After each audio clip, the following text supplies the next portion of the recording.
It's Friday, and welcome to another edition of the Zogby Report, real and unscripted. I'm here with Jeremy. Hey, Jer. Hey, good morning. And I'm John, father and son. We've been doing this a long time. In fact, this is our 76th episode, and basically it is real and unscripted. Some ideas just pop into my head, and I wing it and then share it with Jeremy, who always rises to the occasion. And often we disagree, sometimes we agree, but all ends well. And so we hope this episode becomes more than a metaphor, but actually a role model for how things really should work in Washington, D.C. and all through the country. So here we go. Money and politics. So I recall back during the days of Lyndon Johnson and the Great Society that the minority leader of the U.S. Senate was a fellow named Everett Dirksen from Illinois. Big, deep voice, sounded like he could play the role of God in a movie. And the minority leader in the House was a fellow named Gerald Ford, who, of course, went on to bigger things. But they would hold news conferences during all the debate over the Great Society and try to hold down spending. And Dirksen famously said way back when, in the 60s, well, you add $1 billion here and $1 billion there, and soon it becomes real money. And of course, that was a big laugh. Fast forward to today, and now we're talking $1 trillion here and $1 trillion there, and ultimately it becomes real money. So let's talk about infrastructure. We have two separate bills, right? And two separate paths to passage. On one hand, $1.7 trillion plan, originally the Biden plan for what we call hard infrastructure, roads and bridges and broadband and the usual sort of thing. Part of a much larger proposal, but in a, I'd like to think anyway, genuine effort at bipartisanship. The president and the Republicans are hopefully in the process of agreeing. We're getting very close, maybe, to passage of this hard infrastructure. But the Republicans have said that when it comes to soft or human infrastructure, meaning guaranteed income, increased child tax credits, family leave, expansion of Medicare, expansion and creation, in fact, of opportunities for childcare, that sort of thing. That not only is to be separate, but they have a real problem with that. And so the Biden administration is foregoing the usual effort at bipartisanship and using what used to be called the nuclear option, meaning reconciliation. Because money is involved, all that's needed for appropriations is a simple majority, which means that the president needs to get 50 Democrats. Looks like he may be doing that. And then Vice President Harris's vote to break the tie. The debate continues. In fact, it's a difficult one, because Republicans are saying, okay, we cooperated on the hard infrastructure, but now Biden turns around and says, no bipartisanship. We're only going to force this down the throats of the American people, this extra $3.5 trillion. Bernie Sanders, for his part, the chairman of the Budget Committee, has said he thinks $6 trillion is more appropriate for soft infrastructure. However, should this legislation, the $3.5 trillion, pass, he calls this the most significant piece of legislation passed by any Congress since the New Deal. So here we are. All eyes are focused again on Senator Joe Manchin from West Virginia, the one possible holdout on the reconciliation soft infrastructure package. But what do you think? I just laid it out. I'm going to tell you what I think. But you tell me what you think. Is this necessary? Is this the right way to do it? Should these bills pass? I'd like to hear what you think. All right. Well, as you know, I'm an unreconstructed New Dealer and Great Society person. And there are times when deficit spending is absolutely essential. I'll note that deficits were driven into the stratosphere when Ronald Reagan promoted his massive defense and Star Wars expansion in the early 1980s. But on the domestic side, the talk, at least among Democrats, has been the inequality of wealth, the inequity of the capitalist economy, the basic unfairness that, as one person put on the news the other day, that a Richard Branson billionaire can go into space, but we can't find money to take care of the working people here at home, that it's time to level the playing field. And the only force that can really level the playing field is the federal government. So we increase the deficit to put more money into play, more people into play, greater opportunities. So I color me favorable to both bills. Yeah, it's a very complicated issue because there's obviously an incredible moral aspect to this. I guess and when I say opposing sides, I don't necessarily mean the Democrats versus the Republicans, because the Republicans are no better. You know, they may talk a big game about limited government, but that's really never the case. As you pointed out, look at Ronald Reagan's administration, look at George W. Bush's administration. I mean, Reagan brought us through that threshold of $1 trillion in debt, and then GW took it even further to heights we had never seen. I think here what's at issue is the progressive mindset. And again, when I say progressive, I don't necessarily mean Bernie Sanders. Remember, you go back to the roots of progressivism, and we're talking about Teddy Roosevelt and Woodrow Wilson, you know, a Republican and a Democrat. But in between all of that, a major pusher of the progressive movement was the Rockefeller family, Rockefeller Incorporated. And so from the vantage point of the progressive mindset, which encompasses both parties, is a emergency mindset. There's always a crisis. Something needs to be done, and if something isn't done, there's going to be a moral tragedy. Yet, if we look at the last 100 years, by and large, there has been no shortage of that progressive mindset, of government action.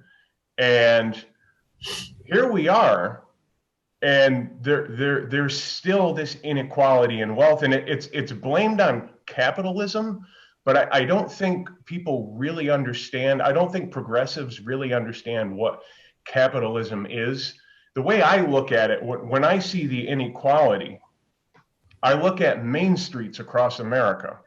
I look at main streets in towns and villages and small and medium-sized cities, and by and large, they're bombed out. Now, you go back to, you know, before the progressive movement and even some decades following after it, and main streets were flourishing. They were the heart and soul of America. But here we are in 2021, and what have we witnessed? We have witnessed an upwardly transfer of wealth from Main Street to K Street to Wall Street and to Mulholland Drive. And I don't think that that is a result of capitalism, because Main Street flourished under capitalism. So we do have this crisis in the economy, and really it seems like the only idea that's being thrown out there is, like you said, billions and billions here and there, and trillions and here and there. And my question is, where does it stop? Where do we draw the line and say, okay, the federal government, should they intervene in every single aspect? Because remember, as I said, since the progressive movement, since it took firm root in the political landscape, there has been no shortage of those kind of legislations and policies. So is it really going to do anything different? Is it really going to help in the long run?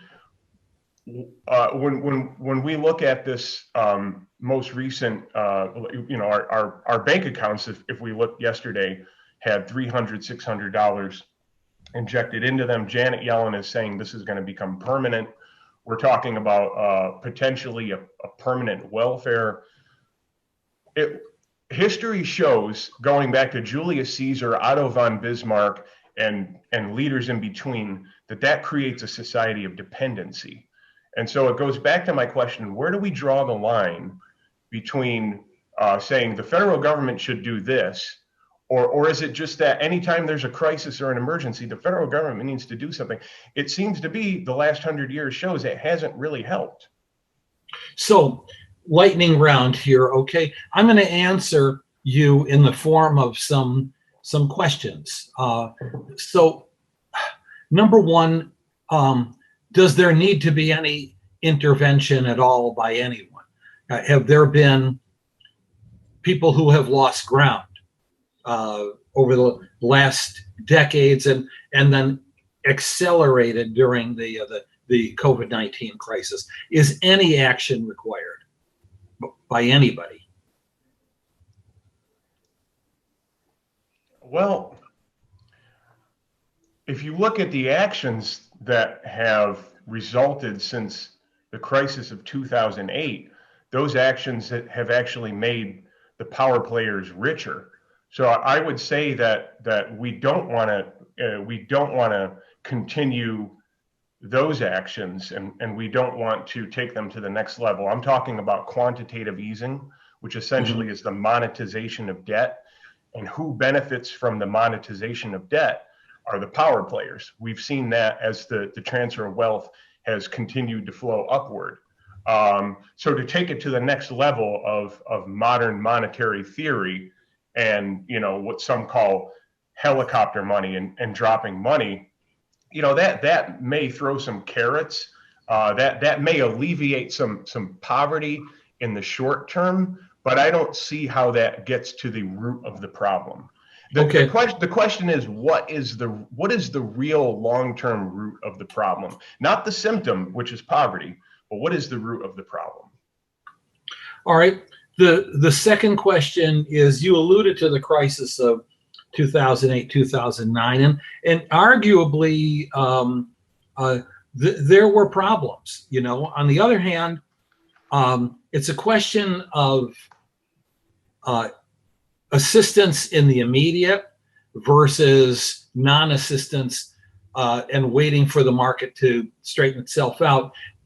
In the middle of all that are human beings. So there was TARP. There were the so-called bailouts of the auto industry, financial services industry. There were a lot of people who did not like that, felt at that time that the money should go directly in the hands of consumers, some of which did happen in 2009. But the bottom line is, suppose there was not TARP. Do you let the auto industry that employs hundreds of thousands, the financial services industry that employs hundreds of thousands, do you let them just die and say to those people with families, with children, with rents, with utility bills, with education, hey, you're on your own? Well, I don't think that that's the only option. There's a financial journalist who I think has kind of gets the problem, but doesn't understand it entirely, in my opinion. But he said something interesting. This is, of course, is Matt Taibbi.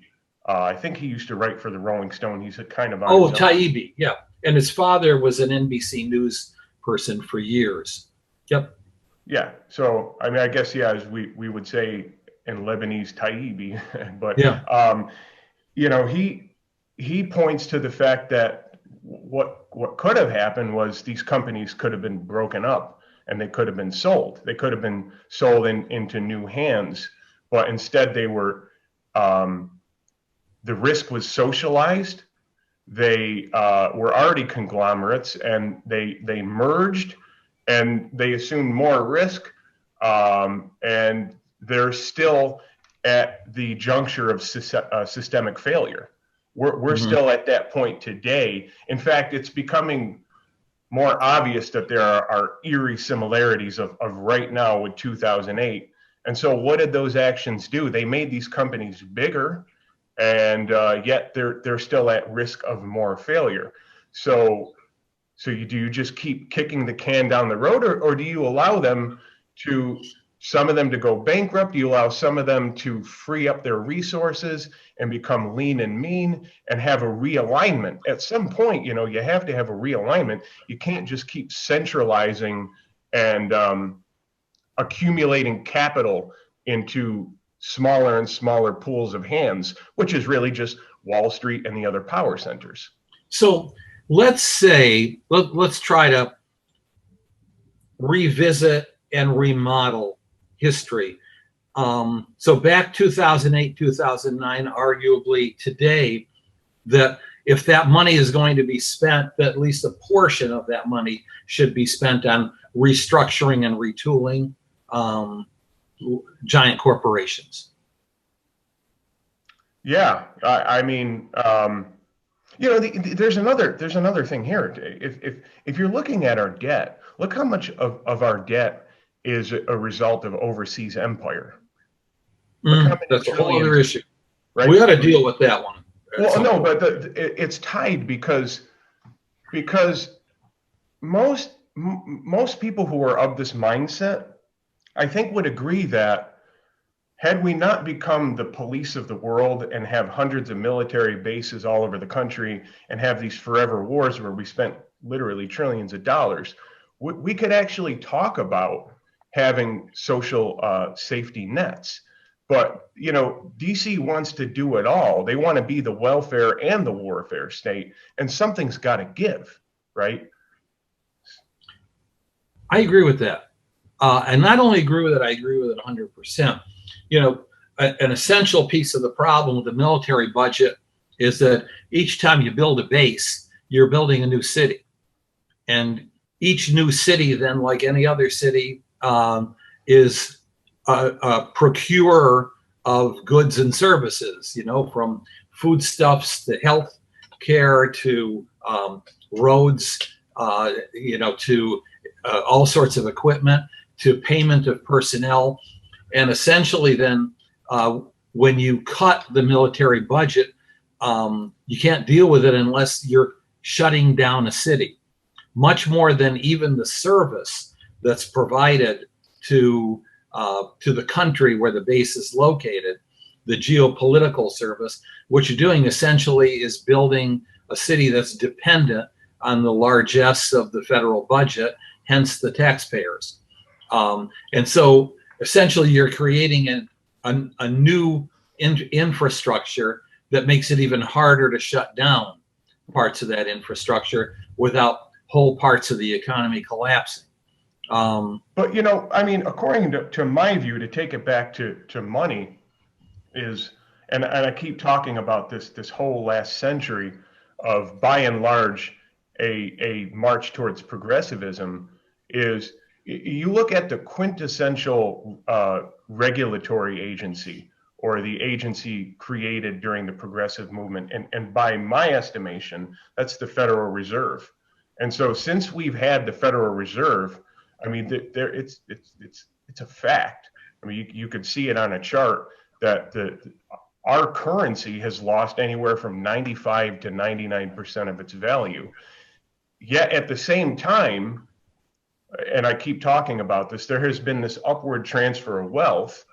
And in the last 10 to 15 years, I mean, actually more than that, you've seen the creation of all these, what some people would call financial weapons of mass destruction, derivatives, SPVs, special purpose vehicles, all these things that would boggle the minds of the public, but are clearly instruments of wealth for the industries that grow up around the Federal Reserve. And the question is, where is the Federal Reserve? Where is the SEC as regulators?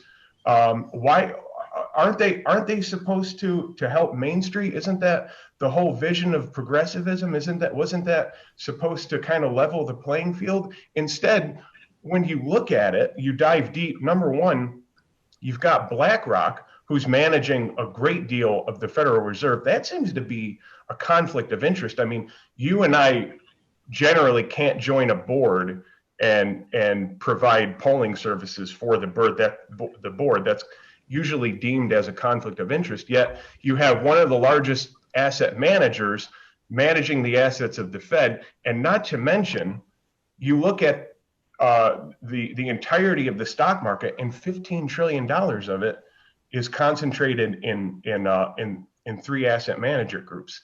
That's BlackRock, that's Vanguard, and State Street. So where is the Federal Reserve? Where is the SEC? It seems like they're asleep at the wheel. Well, I agreed with you up until the last phrase. They're not asleep at the wheel. They're doing the job that they were designed to do, which is to protect the wealthy. The National Civic Foundation was formed during the Wilson presidency, and essentially what it was a national lobby to promote government regulations. And the leadership of the National Civic Foundation was Armour and Swift Meatpacking and J.P. Morgan Banking. It was the essential groups of our economy, the wealthy, the monopolies, the near monopolies, that needed to be regulated the most. But they grabbed hold of that regulatory process, helped to create and design those agencies to protect their position in the economy and to ensure that there were standards that their smaller competitors could not abide by. Same with the Securities and Exchange Commission. And then who gets on the boards or the commissions of these various agencies are the actual major regulatees themselves. I mean, who chaired the SEC during the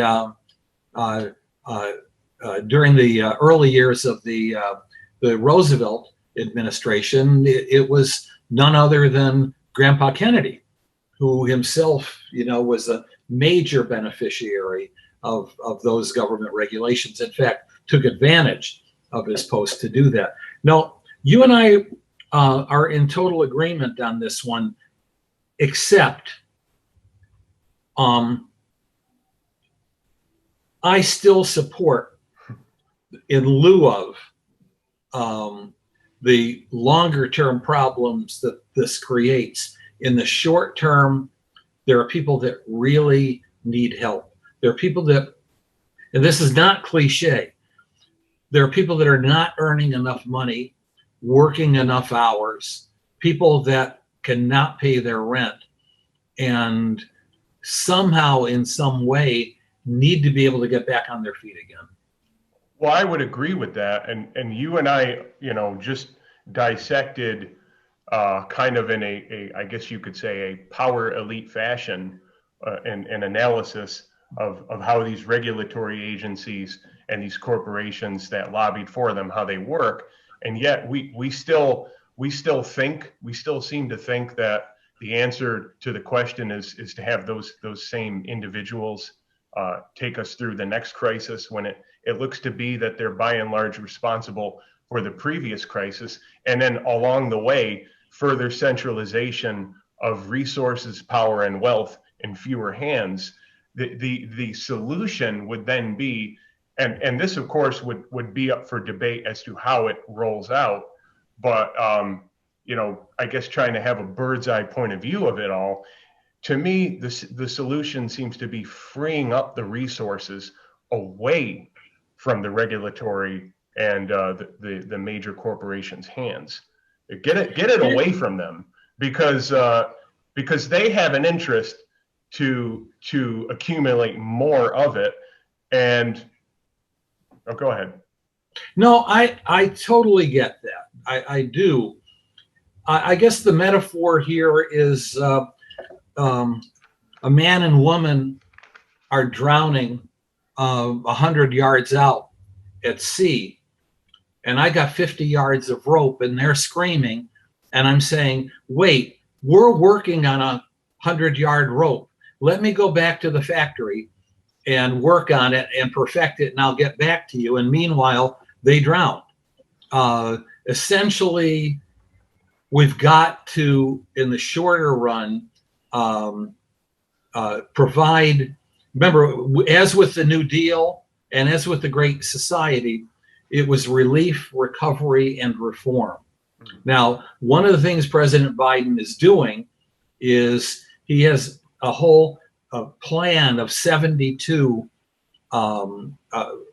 regulations that are designed to reduce the power of some of the large behemoths, a real massive effort against companies like Google and others that are monopolies, and which the federal government under Merrick Garland, the Attorney General, are saying are just simply too powerful and prohibitive and hurt the little guy. And so there are efforts in that direction, but meanwhile, something has to be done. Well, and, I would say the metaphor is more like this: the common people are drowning in the pool of the power centers. So don't throw more buckets of water on them. Drill a hole in the pool and let the water flow out. I would say that that's more accurate of what we're talking about. But it always goes back to Ben Franklin. And I've quoted this before, but remember what he said, because Ben Franklin really understood history. He studied ancient history. He studied the modern history of his times. And he said, when the people learn that they can vote themselves money, that will herald the end of the republic. And we have a choice right now. Do we want to make Ben Franklin's dream come true, nightmare come true, or do we want to roll it back and open the door for more resources to go to Main Street and let the local, let the regional, and let the state powers determine what to do with the resources, and not concentrate the power and the wealth further in the hands of the imperial city? Okay, and I would argue that money is going directly to Main Street. It certainly is here in New York State, isn't it? And to a great degree in the federal government. A lot of this money on infrastructure, both hard and soft infrastructure, goes directly to states and to cities, and directly into the bank accounts of individuals.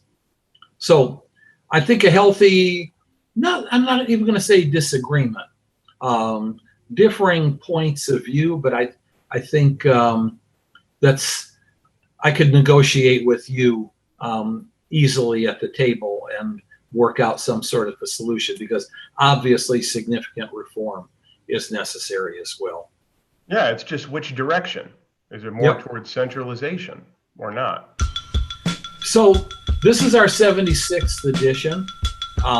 We're announcing again that we'll have our first guest, an expert on millennials and an author of a new book that'll be out late September, early October.